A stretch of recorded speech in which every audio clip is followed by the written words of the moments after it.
नमस्कार मित्रांनो. मागच्या काही भागामध्ये आपण स्वरांत शब्द शिकलेलो आहोत. त्यामध्ये अकारांत पुल्लिंगी शब्द देव, अकारांत नपुंसकलिंगी शब्द वन, आकारांत स्त्रीलिंगी शब्द माला असे काही शब्द आपण शिकलेले आहोत. आजच्या भागामध्ये आपण इकारांत पुल्लिंगी शब्द कवी शिकणार आहोत. कवी या शब्दाचा अर्थ जो मराठीत कवी ह्या शब्दाचा अर्थ आहे तोच आहे.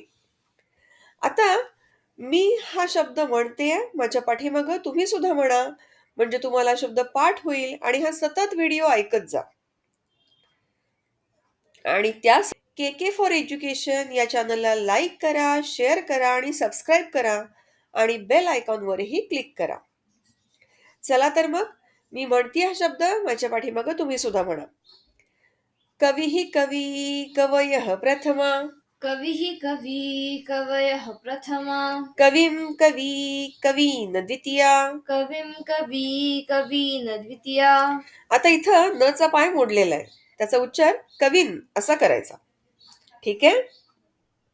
कवीन द्वितीया, कवीना कविभ्यां कविभिः तृतीया, कविना कविभ्यां कविभिः तृतीया, कवये कविभ्यां कविभ्यः चतुर्थी, कवये कविभ्यां कविभ्यः चतुर्थी, कवेः कविभ्यां कविभ्यः पंचमी, कवेः कविभ्यां कविभ्यः पंचमी, कवेः कव्योः कवीनां षष्ठी, कवेः कव्योः कवीनां षष्ठी, कवौ कव्योः कविषु सप्तमी, कवौ कव्योः कविषु सप्तमी. हे कवे हे कवी हे कवयः संबोधनम्. हे कवे हे कवी हे कवयः संबोधनम्. आता इथे लक्षात काय ठेवायचंय, तर इथे प्रथम विभक्तीच्या एकवचनामध्ये कवीही असा उच्चार आहे. इथं वी हे ऱ्हस्व आहे आणि द्विवचनामध्ये कवी इथं वी दीर्घ आहे.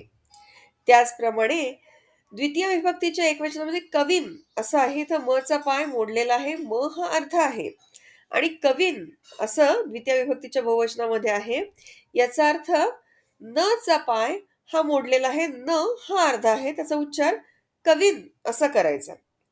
त्याचप्रमाणे षष्ठी विभक्तीच्या बहुवचनामध्ये कवीनाम इथं वी दीर्घ आहे आणि कविषु सप्तमी विभक्तीच्या बहुवचनामध्ये कविषु इथं वी ऱ्हस्व आहे.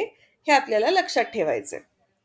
आता कवी या शब्दाप्रमाणे इतर कुठले शब्द चालतात हे आपण बघणार आहोत. कवी सदृशाः अन्ये इकारांत पुल्लिंगी नामः. मुनी, ऋषी, रवी, हरी, पाणी, यती, मारुती, भूपती, कपी, अली, गिरी, अरी, वन्ही, मणी इत्यादयः.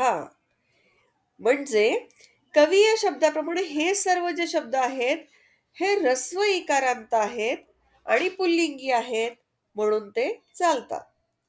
आता यातले बरेचसे शब्द आपल्याला मराठीत आहेत ते माहिती आहेत. पाणी याचा अर्थ हात, भूपती याचा अर्थ राजा, वन्ही याचा अर्थ अग्नी असा आहे. तर आपण हा व्हिडिओ सतत ऐका, म्हणजे तुम्हाला कवी हा शब्द पाठ होईल आणि इतर शब्द कसे चालतात हे पण तुमच्या लक्षात येईल. चला तर मग भेटूया पुढच्या भागात. तोपर्यंत धन्यवाद.